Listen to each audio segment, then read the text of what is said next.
আসসালামু আলাইকুম রহমতুল্লাহ ও বারাকাতুহু। আমরা সিয়াম পালন করার জন্য রাতের অন্ধকারে আহার করে থাকি। আল্লাহ পাক রব্বুল আলামিন বললেন, পূর্ব আকাশ যতক্ষণ পর্যন্ত সাদা না হয়েছে, শুভ্র রেখায় যতক্ষণ পরিণত না হয়েছে, ততক্ষণ পর্যন্ত তোমরা আহার করো। তারপর সারাদিন অতিক্রম করার পর সন্ধ্যায় নয়, আমরা কিন্তু সূর্য ডোবার পরে পরে সন্ধ্যাবেলাতেই ইফতার করিনি। আল্লাহ পাক রব্বুল আলামিন তিনি তাহা বলেন নাই। আল্লাহ বললেন, তোমরা রাত পর্যন্ত সিয়াম পালন করো।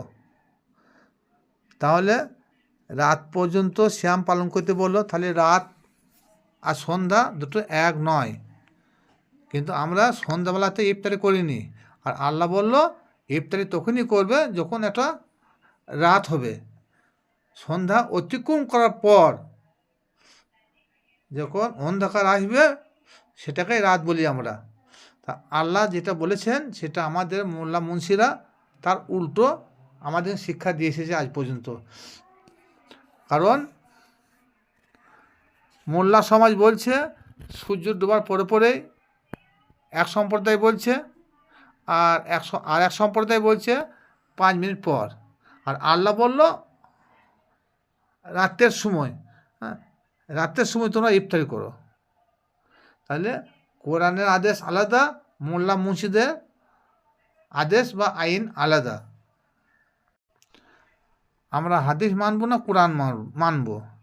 কোরআনে সিয়ামের কথা বলেছে, কোন সময়ে সেহরি খাবে সেটা বলে দিয়েছে, কোন সময়ে সেহরি ইফতারি করবে সেটা বলে দিয়েছে, কিন্তু হাদিস তার উল্টো বলছে। তাহলে হাদিস যখনই কোরআনের সঙ্গে সম্পর্ক এসে যাবে তখনই সে হাদিসটা মানা যাবে। যে হাদিসটা কোরআনের বিপক্ষে চলে যাবে সে হাদিসটা কখনো মানা যাবে